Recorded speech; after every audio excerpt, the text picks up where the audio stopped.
This WBTV high-definition program is sponsored by Time Warner Cable.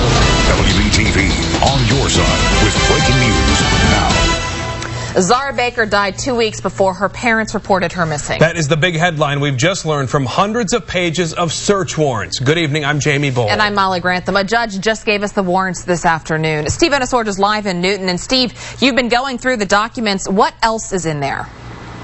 Well, there's a lot in here. The main thing, that bombshell, the Elisa Baker statement in there saying that Zahra Baker died on September 24th. Now, she's saying that Zahra Baker died on September 24th, but whether or not authorities believe that or have the evidence to back that up, they're not saying at this point. But among the other things involved in here, phone records, medical records, all sorts of things that authorities want to know.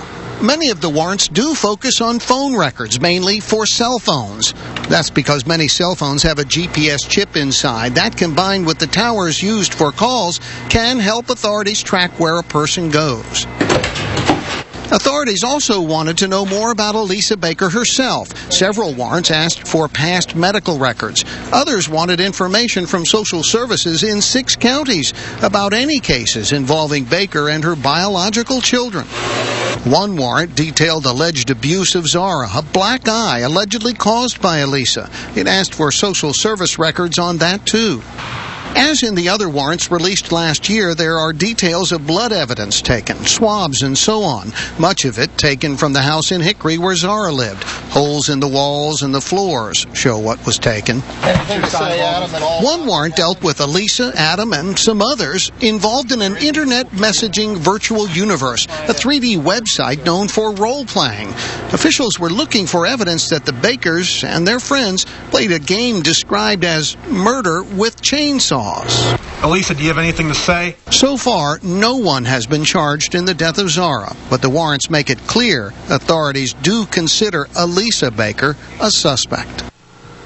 And the investigation is continuing. There was another warrant that was issued yesterday that remains under seal. That's the only warrant left. These 30 warrants here, unsealed today, over 200 pages.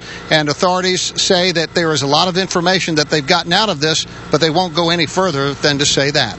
Reporting live in Newton, Steve Ennisorge, WBTV on your side. Steve, are these quotes directly from Elisa Baker in the warrants, or are they through her attorney as they were before?